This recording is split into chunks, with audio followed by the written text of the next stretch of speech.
দাদা, আজকের আমরা মূলত ষড়যন্ত্র খুঁজতে চাই। আমাদের আজকের পর্বটা ষড়যন্ত্র খোঁজা বাংলাদেশের বিরুদ্ধে। আমরা প্রথমত খুঁজতে চাই যে এই যে তারেক রহমানের ভারত সফর, বাংলাদেশ এবং ভারতের পররাষ্ট্র মন্ত্রণালয় দুদেশ প্রস্তুতি নিচ্ছিল। আমরা বাংলাদেশের পররাষ্ট্র মন্ত্রণালয়ের প্রস্তুতির কিছু তালিকাও পেয়েছি, হোটেল বুকিং পর্যন্ত হয়ে গিয়েছিল। ষড়যন্ত্রটা কোথায় কিভাবে হলো সেটি যদি আপনি আমাদের দর্শকদের একটু বলতেন। দেখুন, বাংলাদেশের বিএনপি সরকারের মধ্যে যে ধরনের পররাষ্ট্র মন্ত্রণালয় যে বর্তমান যে যারা রয়েছেন দায়িত্বে, মানে যেটা আমাদের কাছে খবর এসছে যে এই পররাষ্ট্র মন্ত্রণালয়টি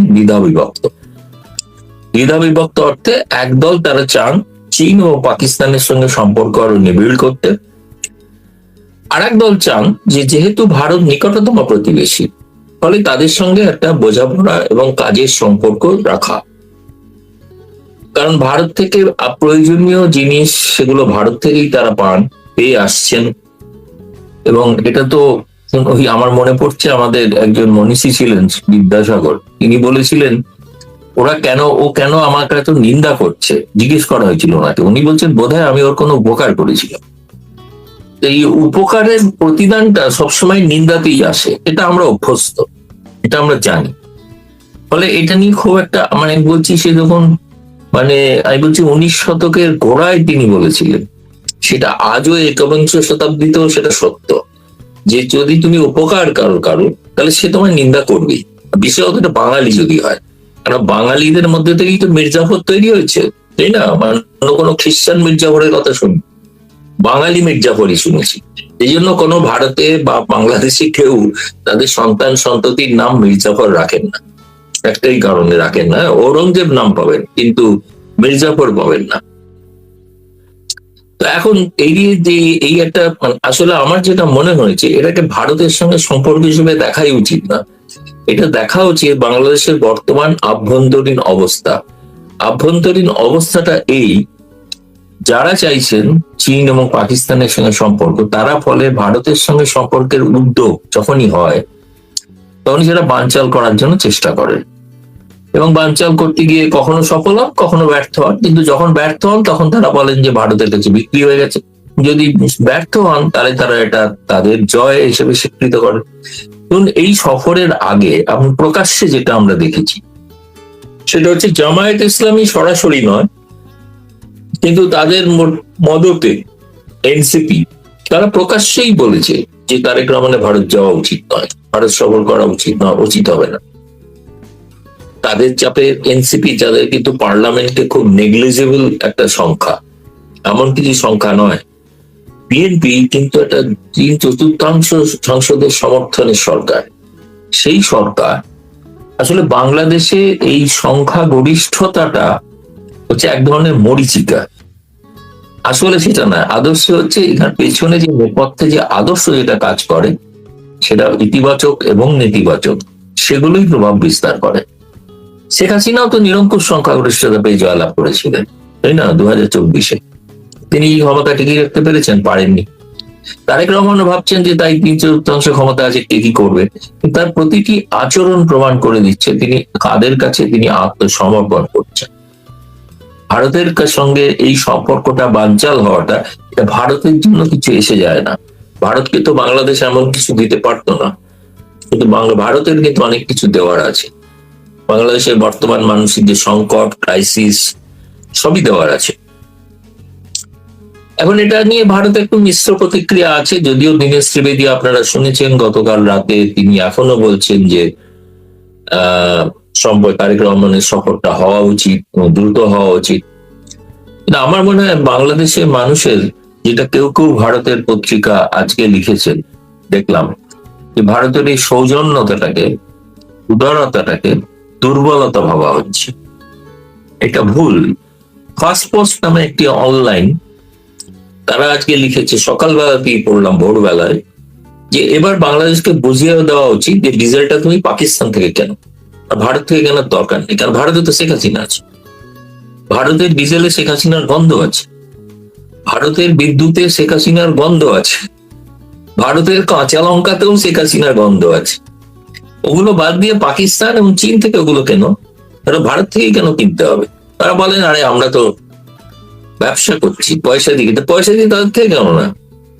আর ভারতের ব্যবসায়ীরা যদি সিদ্ধান্ত নেয় যে এটা যদি সত্যি তারা মনে করেন ভারতের অপমান, তারা বলতে পারেন আমরা দেবো না। কিন্তু নিকটবর্তী জায়গা, নিকটবর্তী স্থান রপ্তানি করতে ভারত থেকে অনেক সুবিধা। এবং 400 টাকার উপরে কাঁচা মরিচ হয়ে গিয়েছিল, সেটা ভারত থেকে রপ্তানি করার পর 100 টাকায় নেমেছে, তাই না? ডিমেরও হালও তাই। এই যেখানে একটা বাংলাদেশের অবস্থা, আর্থিক অবস্থা, সেখানে তারা এত হুমকি যেটা দেখান, হুমকি যেটা দেখে, এটা হুমকি গাড়িয়েছে কতগুলো। ধরুন মানে আমার বক্তব্য হচ্ছে কূটনৈতিক শিষ্টাচার বহির্ভূত কিছু ব্যাপার ঘটছে আর কি। এগুলো কূটনৈতিক শিষ্টাচারে আসে না। এমন একটা বিবৃতি তৈরি হচ্ছে যেটা মানে অসংসদীয় ভাষায়, এবং পররাষ্ট্র মন্ত্রণালয়, কোন দেশের পররাষ্ট্র মন্ত্রণালয় এই ধরনের ভাষা ব্যবহার করে, যে ভাষা ব্যবহার করা হচ্ছে। অর্থাৎ আমার এর থেকে সন্দেহ, আপনি যে ষড়যন্ত্র বলছেন, এটা যে বা যারাই করে থাকুক, তারা তারেক রহমানকে বিশ্বের চোখে হেয় প্রতিপন্ন করতে চান। মুখে বন্ধু ভাব দেখছেন, একই রকম কথা বলছেন, আসলে চান যে তারেক রহমান সরকারের দ্রুত পতন ঘটুক। সেই জন্য এটা করতে চাইছে, তারা উত্তেজিত করতে চাইছেন ভারতকে, যে ভারত যাতে উত্তেজিত হয়ে কিছু ব্যবস্থা গ্রহণ করে। এর মধ্যে ভারত তো কোনো হঠকারী সিদ্ধান্ত নেয় না, কিন্তু যেটা অবস্থা, যেটা ওই 3/4 সংখ্যাগরিষ্ঠতাটা মরিচিকা হয়ে গেছে, ওটার কোনো মানেই নেই। কারণ এনসিপি যারা সরকারে নেই, ক্ষমতায় নেই, তাদের কথা শুনে তারকে চলতে হচ্ছে। এত দুর্ভাগ্য। এবং তিনি এমন একজন প্রধানমন্ত্রী, আন্তর্জাতিক সম্পর্ক বিষয়ে একটা কথা আজ পর্যন্ত উচ্চারণ করেন। ভারত বাদই দিলাম, কোনো বিষয় না। তিনি কি আন্তর্জাতিক কূটনৈতিক সম্পর্ক বোঝেন না, নাকি ওটা দায়িত্ব দিয়ে দিয়েছেন যাদের উপরে, তারাই ডিল করছেন, বলে তোমরা যা বলবে তাই হবে? তিনি তো এক ধরনের হাতের পুতুল। আমাদের দেশে তো প্রধানমন্ত্রী মোদী তো শেষ পর্যন্ত সিদ্ধান্ত নেন, তাই না? যখন ঢাকায় হাইকমিশনার নিযুক্ত হওয়ার কথা হচ্ছিল, যখন ক্যারিয়ার ডিপ্লোমেটের নাম প্রায় চূড়ান্ত, যে নাম ছাপাও হয়ে গিয়েছিল, সেটা পরিবর্তন করে প্রধানমন্ত্রী নরেন্দ্র মোদী তিনি সিদ্ধান্ত নিয়ে দিনেশ ত্রিবেদীকে পাঠিয়েছেন রাজনৈতিক নেতাকে, এবং ক্যাবিনেট মর্যাদা দিয়ে। তো এই সিদ্ধান্তটা তো নরেন্দ্র মোদী নিতে পারেন, সেই সিদ্ধান্ত কিন্তু আমি দেখছি তারেক রহমান কোন সিদ্ধান্ত নিতে পারেন। তিনি ডোমেস্টিক্যালি এখানে ওখানে ঘুরছেন, নানাবিধ ডোমেস্টিক পলিটিক্স নিয়ে কথা বলছেন, তাদের মানুষের কথা বলছেন, ইত্যাদি ইত্যাদি। কিন্তু ওটা দেশটার যে ভিশন, কিভাবে, যেটা প্রথম দিন তিনি যখন এসেছিলেন, আমি এটা মনে করিয়ে দিই বাংলাদেশের সকল দর্শককে, মার্টিন লুথার কিং যেটা বলেছিলেন যে আই হ্যাভ এ ড্রিম, আমার একটা স্বপ্ন আছে, সেটাকে বিকৃত করে তারেক রহমান বলেছিলেন আই হ্যাভ এ প্ল্যান, আমার একটা পরিকল্পনা আছে। মেটিকুলাস শব্দটা ব্যবহার করেননি, কিন্তু একটা প্ল্যান বলেছিলেন। প্ল্যানটা হচ্ছে কি, এই বাংলাদেশকে রসাতলে পাঠাবো। এখন তা পরিস্থিতি যা, তাই দিকে তো মনে হচ্ছে এটাই কি প্ল্যান ছিল? তিনি যে বিশাল 300 ফুটে যে ভাষণ দিয়েছিলেন, তার কি মানে কি এই দাঁড়ালো যে বাংলাদেশকে আমি রসাতলে পাঠাবো, এটাই প্ল্যান? কোনো তো উদ্যোগ কিছু নেই, বিদ্যুৎ নাই। আমাকে ধরুন ঢাকা শহরের কথা যদি বাদ দেন, আমি প্রত্যন্ত প্রান্ত থেকে কথা বলি, তাদের সঙ্গে আমার যোগাযোগ আছে সকলের। কারণ গ্রামে তো 12-14 ঘন্টা বিদ্যুৎ নাই। ঢাকা শহরে নয়ার মধ্যবিত্ত উচ্চবিত্ত থাকেন বলে সেখানে আপনার ঘন্টা 2 করে লোডশেডিং হচ্ছে, বা ঘন্টা 2 অন্তর লোডশেডিং হচ্ছে, এরকম দিনে ম্যাক্সিমাম হলে হয়তো 4 ঘন্টা হচ্ছে। গ্যাস নাই, গ্যাস না থাকার কারণে তো অনেকে ইন্ডাকশন হিটার কিনেছেন। আমাকে তো অনেক সাংবাদিক বন্ধু বলেছেন তারা ইন্ডাকশন হিটারে খাবার চাপিয়ে, রান্না চাপিয়েছেন, কিন্তু লোডশেডিং হয়ে গেছে। অর্ধ রান্না করা খাবার অফিসে যেতে হবে, পৌঁছাতে হবে, অনেকদিন না খেয়ে, অনেকদিন আধা খেয়ে তাদের যেতে হচ্ছে অফিসে। এই তো হচ্ছে পরিস্থিতি। এই পরিস্থিতিতে এই প্ল্যান ছিল তার, যে বাংলাদেশটাকে এই জায়গায় নিয়ে আসবো। কারণ বাংলাদেশের শেখ হাসিনার সময় না একটা ব্যাকআপ প্ল্যান ছিল, ব্যাকআপ প্ল্যান ছিল। ব্যাকআপ প্ল্যান হচ্ছে, সেটা নিয়ে অনেকে পরবর্তীকালে অনেক দুর্নীতি খুঁজে পেয়েছে, সে অন্য বিষয়, কিন্তু মানুষ বিদ্যুৎ পেত। ধরুন সরকারি বিদ্যুৎ কেন্দ্রগুলো যখন আর বিদ্যুৎ দিতে পারছে না চাহিদা অনুসারে, তখন বেসরকারি ছোট ছোট বিদ্যুৎ উৎপাদন কেন্দ্রগুলো বিদ্যুৎ সরবরাহ করত। ইউনূস আসার পর সেগুলোকে বন্ধ করে দিয়েছিল। যেটা কিন্তু এখনো চালু হয়নি, এবং কারণ তার বেশিরভাগ চালাতেন আওয়ামী লীগের নেতারা বা সাংসদরা,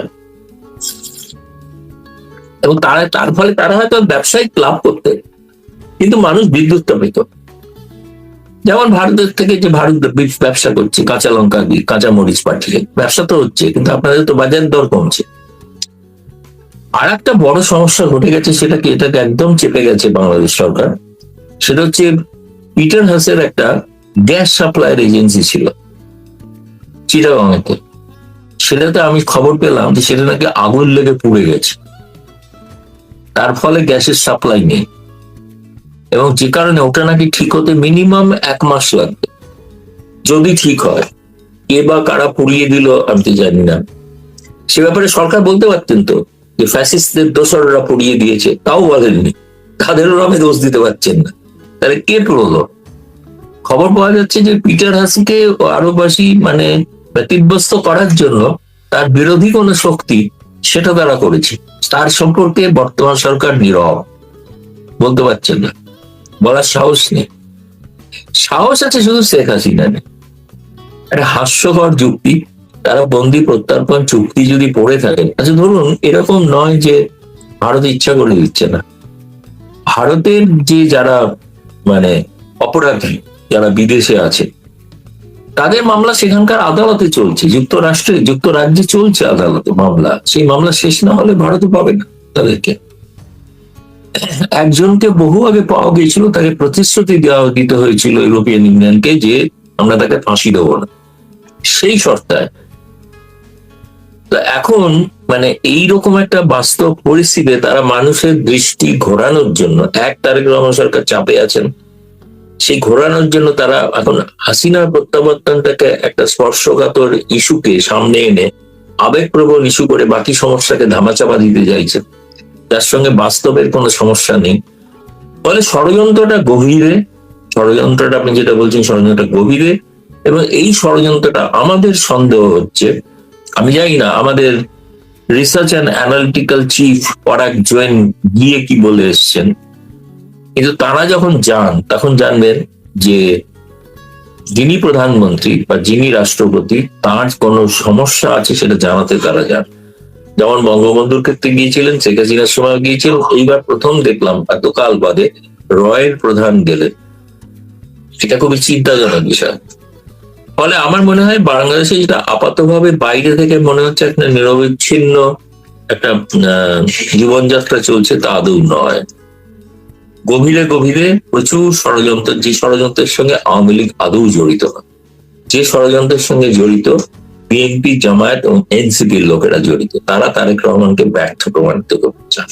সরকারের ভেতরের সূত্রগুলো এখনো বলছে যে তারেক রহমানের সফরে বাতিল হয়নি, ভারতের ওই যে অনুকূল পরিবেশ এগুলোর জন্য অপেক্ষা করছে। আমার হিসেব বলছে তারেক রহমানের সফরটি শেষ পর্যন্ত হবে, কিন্তু আপনার অভিজ্ঞতায় কি বলে তারেক রহমানের সফর কি হচ্ছে? এমনকি হোটেল বুকিং নাকি বাতিল হয়নি এখনো পর্যন্ত। দেখুন, সেগুলো হয়তো ক্ষতিপূরণ দিয়ে বাতিল করে দিতে হবে, এবং আমি জানি যে বাংলাদেশের এখানে যে বাংলাদেশ মিশন তারা ধরেই নিয়েছেন তারেক রহমান আসছেন না, সেই অনুযায়ী তারা তাদের কর্মসূচি পালন করছেন। বর্তমান হাই কমিশনার রিয়াজ আহমেদুল্লাহ, তার ফেয়ারওয়েল শুরু হয়ে গেছে আজ থেকেই ফেয়ারওয়েল। আর আপনারা ওখানে জানেন যে পররাষ্ট্রমন্ত্রী ডক্টর খলিলুর রহমান 1 সেপ্টেম্বর থেকে জাতিসংঘের দায়িত্ব নেবেন, তার ফেয়ারওয়েলটাও হয়ে গিয়েছে গত শুক্রবার পররাষ্ট্র মন্ত্রণালয়। সকলেরই এখন ফেয়ারওয়েলের পালা, বাকি আছে প্রধানমন্ত্রী তারেক রহমানের ফেয়ারওয়েল, এছাড়া সবার ফেয়ারওয়েল হয়ে যাচ্ছে। সেই ফেয়ারওয়েলটা কবে হবে জানি না, কিন্তু আমার যেটা মনে হয় ভারতে তো আসতে হবেই, ভারতের সঙ্গে ভারত ছাড়া তাকে কেউ বাঁচাতে পারবে, এখন সেটা তো আসতে হবে। এটা ঘটনা যে বাতিল হয়েছে বলা যাবে না, আমি বলবো স্থগিত হয়ে আছে। অনুকূল পরিবেশ বলতে কি বোঝাচ্ছেন আমি জানি না। অনুকূল পরিবেশ বোঝাচ্ছেন যে শেখ হাসিনা মুখ বন্ধ করে রাখা। আজকে তো ভারতের একটি গণমাধ্যমে শেখ হাসিনা সাইন্ড আর্টিকেল প্রকাশিত হয়েছে, তাতে বলেছেন বাংলাদেশ জঙ্গিবাদের দিকে যাচ্ছে, সেই আর্টিকেলে আজকে প্রকাশিত হয়েছে। আজকে তার সফর বাতিল হওয়ার পরে আজ প্রকাশিত হচ্ছে সকালে, এবং আমি শুনেছি আরো কয়েক জায়গায় প্রকাশিত হবে। তো ফলে বাংলাদেশের যে বর্তমান অবস্থাটা কি সেটাও শেখ হাসিনা কিন্তু বর্তমান ভারত সরকারকে সচেতন করছে যে বাংলাদেশ কিন্তু ক্রমশ ধীরে ধীরে জঙ্গিবাদের দিকে চলে যাচ্ছে, যেটা বাংলাদেশের জন্য তো বটেই, যা ভারতের নিরাপত্তার জন্য বিপদ। ফলে ভারতকে এখন খুব কঠিন কোন সিদ্ধান্ত নিতে হতে পারে, সেটা কি এখনো জানি না। আজও এখনো ভারত সরকার কথা বললে এখনো বলবে তারা অপেক্ষা করছেন তারেক রহমানের জন্য। আজ বিকেলে এই ব্রিফিং আছে পররাষ্ট্র মন্ত্রণালয়ের, 2 সাপ্তাহিক ব্রিফিং এ স্বাভাবিকভাবে এই প্রশ্নটা উঠবেই, কারণ যেহেতু বাংলাদেশ তারেক রহমানের পররাষ্ট্র মন্ত্রণালয়ের সফল নিয়ে পররাষ্ট্রমন্ত্রী বিবৃতি বা ভারত সরকারের তরফ থেকে এখন অফিসিয়ালি কিছু বলা হয়নি, আজ হয়তো বলতে পারেন তারা আর কি। আপনি খানিক আগে পিটার হাসের কথা বলছিলেন। পিটার হাসের জ্বালানি কোম্পানি এক্সেলারেট এনার্জির ওখানে যে একটা টার্মিনাল আছে সেখানে আগুন ধরেছে। বাংলাদেশে পিটার হাসের তৎপরতা, আগে তিনি আসতেন রাষ্ট্রদূত হিসেবে, রাষ্ট্রদূত ছিলেন বাংলাদেশে, এখন ব্যবসার মাধ্যমে আসেন, ব্যবসার আড়ালে। এটি নিয়ে বেশ আলোচনা হচ্ছে যে এই যে সাম্প্রতিক সময় এই সফরটা আটকে যাওয়ার পেছনে খলিল এবং পিটার হাসের যুগলবন্দি এমনটাও শোনা যায়।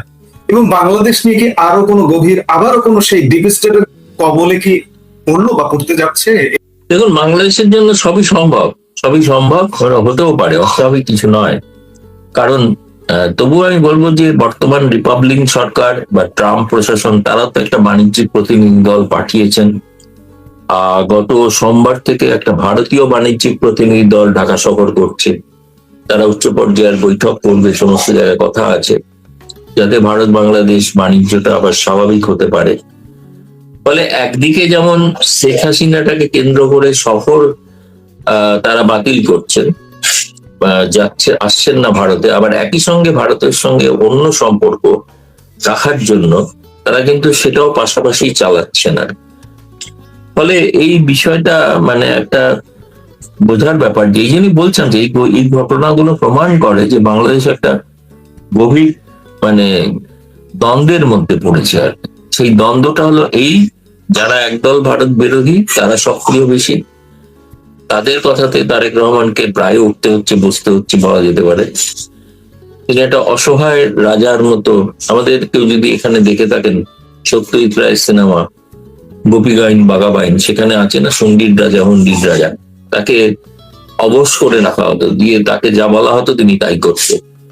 সেরকম দৃশ্যের অবতারণা দেখছি বাংলাদেশে। মানে যেহেতু তারেক রহমান মুখ খুলছেন না, ফলে আমার মনে হয় তিনি বিবশ হয়ে আছেন, অথবা তাকে বলা হয়েছে যে মুখ খুললে গদি থাকবে। তিনি দেখেছেন প্রধানমন্ত্রী থাকাটাই ভালো, বাকিগুলো যা হচ্ছে হোক। তারেক রহমানের সফর হোক না হোক, তারেক রহমানের সফরের কারণে কি শেখ হাসিনার স্বদেশ প্রত্যাবর্তন আটকে যাবে? এখনো পর্যন্ত তো তিনি শেখ হাসিনা কোনো মত পরিবর্তন করেননি।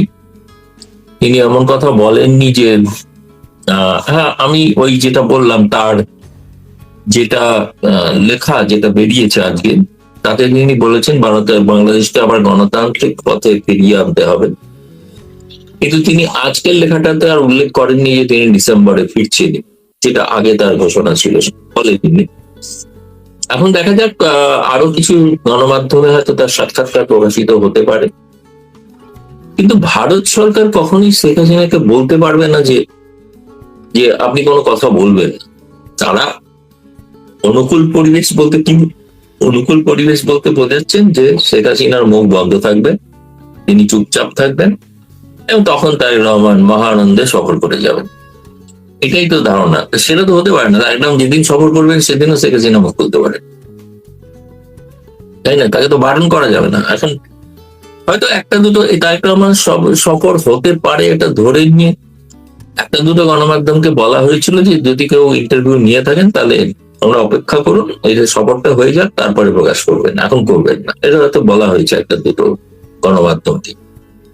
কিন্তু এখন যখন সফরই হচ্ছে না, তখন তাদের তো আর কোনো বাধা থাকছে না, তাই না? এই সফরটা যদি না হয় ক্ষতিটা কার বারবার আমরা আলাপ করছি। তারপরে বাংলাদেশের এক শ্রেণীর জনগণকে মগজ ধোলাই করে দেওয়া হয়েছে। আমরা এজন্য আবারও উচ্চারণ করব, আপনি যদি দাদা একটু সংক্ষেপে বলতেন যে ক্ষতিটা বাংলাদেশের কেমন, ভারতের ক্ষতি আছে কি না? এমন একটা ভৌগোলিক দিক থেকে অবস্থান আছে, সেক্ষেত্রে বাংলাদেশের সঙ্গে সুসম্পর্ক রাখাটা ভারতের দিক থেকে জরুরি। ফলে একেবারেই যদি সফল না হয় তাহলে সেই আলোচনাগুলো তো হবে না। ফলে নিশ্চিতভাবে ভারতের একটা সাময়িকভাবে কিছু ক্ষতি নেই তা না, কিছু ক্ষতি হতেই পারে, কিন্তু ভারত তার বিকল্প পথ অনুসন্ধান করছে, বিকল্প পথ তৈরি করছে। যেমন উত্তর পূর্ব ভারতে যাওয়ার জন্য বিকল্প পথ কথা ভাবা হচ্ছে, সেরকম তৈরি করাও হচ্ছে, যদি একমাত্র বাংলাদেশের সহযোগিতা না পাওয়া যায়। আচ্ছা, দ্বিতীয়ত যে বাংলাদেশের ক্ষতিটা সব থেকে বেশি, এই কারণেই বেশি, বাংলাদেশের মানুষের ক্ষতি। সেখানে বিদ্যুৎ, গ্যাস, ডিজেল যেগুলো ভারত থেকে তারা পেতে পারতেন সেগুলো পাবেন না। আশু প্রয়োজনীয় জিনিস যেগুলো ভারত থেকে পেতে পারেন সেটা তারা পাবেন না। এবং বিভিন্ন সস্তায় ভারত সফর করা যে ট্রেনগুলোর মাধ্যমে হতো সেগুলো করতে পারবেন না। ট্যুরিস্ট ভিসা চালু হয়েছে, এরপরে যদি আরো অনড় মনোভাব নিয়ে থাকেন, আমি অবাক হব না ভারত যদি ট্যুরিস্ট ভিসা দেওয়া বন্ধ করে দেয়। কারণ আপনি যদি ব্যবহারই না করতে পারেন ট্যুরিস্ট ভিসা নিয়ে, আপনি আসবেন, সবার পক্ষে তো বিমানে আসা সম্ভব না, সড়ক পথে আসতে হবে না, বা রেল পথে আসতে হবে। সেগুলোই যদি না চলে তাহলে আপনি সহজ সরল ভাবে আসবেন কি করে? চিকিৎসার কারণেও যদি আসে সেটা তো সম্ভব না। ফলে বাংলাদেশের মানুষের কিন্তু এটা ব্যাপক ক্ষতি। কারণ ভারত তো বাংলাদেশের থেকে অনেক বড় দেশ, অনেক বড় দেশ। আমি তো বলি 28টা 30টা প্রায় বাংলাদেশ মিলে একটা ভারত ভৌগোলিক দিকে।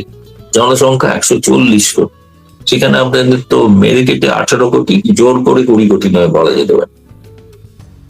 20 কোটির সঙ্গে 140 কোটির কোনো তুলনা তো হয় না। সে অর্থে তো আমরা তো যে ধরনের আচরণ দীনেশ টিভি দেখাচ্ছেন, ভারত সরকার দেখাচ্ছেন, এবং অনেকে ভারতের সমালোচনা হচ্ছে এর জন্য যে আপনারা বড্ড বেশি নমনীয় মনোভাব দেখাচ্ছে। এত নমনীয় কেন? কারণ আমরা চাই নমনীয়, আমরা তো চাই যে বাংলাদেশটা সুষ্ঠু, সবল এবং প্রগতিশীল বাংলাদেশ হোক, তাই না? আমরা তো সাম্প্রদায়িক বাংলাদেশ চাই না, সেটা আমাদের তো বোঝাতেই হবে তাদের, উপায় নেই। কারণ তারা সাম্প্রদায়িক হয়ে গেলে ভারতের ক্ষতি, ভারতের রাজনীতি সমাজে ক্ষতি। সেজন্য আমার মনে হয় এটা পরস্পর, যেটা কথা বলেছেন হাই কমিশনার, যে দুই প্রধানমন্ত্রী যদি টেবিলে বসেন তাদের পরস্পরের, বাংলাদেশ নিশ্চয়ই তার দাবি দেওয়ার কথা বলতে পারে, শেখ হাসিনা প্রত্যাবানের কথা বলতেই পারে। ভারতের একটা চুক্তি আছে, সেই চুক্তি ভারত দেবেন, ভারত দেবেন না এমন তো কোনো কথা কোনোদিন বলেন, তাই না? ভারত বলেছেন আইনি এবং বিচার প্রক্রিয়ার মাধ্যমে সেটা করা হবে। সেই আইনি বিচার প্রক্রিয়ার কথা চলছে কি না, তারা চান, তারা চেয়েছেন যখন ফেরত দিতে হবে। এইরকম একটা অদ্ভুত, প্রায় স্কুল কলেজের লেভেলের রাজনীতি। আর এটা পরিণত রাষ্ট্রনেতার পরিচয় নয়। এটা মার্কিন যুক্তরাষ্ট্রের ক্ষেত্রে কথায় কথায় দেশে দেশে স্যাংশন, নিষেধাজ্ঞা ইত্যাদি এমন কিছু আসে। বাংলাদেশের গত 2 বছরের কূটনৈতিক সম্পর্ক ভারতের সাথে কিন্তু ভালো যাচ্ছে না। ইউনিসের সাথে তো ভালো ছিলই না, কিন্তু তারেক রহমানের সময়ও সম্পর্কটা আসলে ভালো এখনো পুরোপুরি বলা যায় না। ভারত কি বাংলাদেশকে অবরোধ আরোপ করতে পারে কোনো চূড়ান্ত পর্যায়ে গিয়ে? না, ভারত এই ধরনের কোন পদক্ষেপ নেয় না। হ্যাঁ, কিছু কিছু ব্যবসার ক্ষেত্রে কিছু প্রতিবন্ধকতা চাপিয়ে রেখেছে, সেটা বাংলাদেশও চাপিয়ে রেখেছে। বাংলাদেশও ইউনূস আমল থেকেই চাপানো আছে, সেটা বর্তমান সরকার প্রত্যাহার করেনি। যেটা স্যাংশনের কথা বলছেন, না, ভারত কোনো স্যাংশন দেওয়ার কথা এখনো পর্যন্ত ভাবেনি। এটা নির্ভর করে, তারা মনে করছেন যে বাংলাদেশ সরকার যে হঠকারী সিদ্ধান্ত নিয়েছেন, এই হঠকারী সিদ্ধান্ত থেকে তারা আবার সুচিন্তিত ভাবে চিন্তা ভাবনা করে ভারতের সঙ্গে সুসম্পর্ক রাখার জন্য তারা চেষ্টা করবেন। জঙ্গিদের কথায় যেন তারা না চলেন, এটা ভারত চায়। আজকে তারেক রহমানের সফর ব্যর্থ হওয়ার কারণে জয়লাভ করেছে জামায়াত, জঙ্গিরা। এটা তাদের জয়, তারা বাধ্য করতে পেরেছে প্রধানমন্ত্রীকে বা ক্যান্সেল করাতে, এটা তাদের জয়। ফলে তাদের জয়তে তারা কিন্তু আরো বেশি উৎসাহিত হবে। ডিজেল সাপ্লাই বন্ধ করার জন্য কেউ বলেছে, আমার মনে হয় না সেটা করবেন। বিদ্যুৎ বন্ধ করে দেওয়া, মনে হয় না সেটা করবেন। বাংলাদেশের প্রয়োজনে, মানুষের স্বার্থে তারা দিতে চান না, সে নয়, যেটা সরকারের স্বার্থে নয়। কিন্তু তারা আশা করছেন যে বাংলাদেশ সরকার যে সিদ্ধান্ত নিয়েছেন, সিদ্ধান্তটা হঠকারী সিদ্ধান্ত, এবং তারা এই হঠকারী সিদ্ধান্ত থেকে কাটিয়ে উঠে তারা স্বাভাবিক সুস্থির একটা সম্পর্ক রাখার জন্য উদ্যোগী হবেন। এটাতে ভারত এখনো আশা করে আছে। বাংলাদেশ হঠকারী সিদ্ধান্ত নেবে বলে ভারতও হঠকারী সিদ্ধান্ত নেবে, সেটা আমার মনে হয়।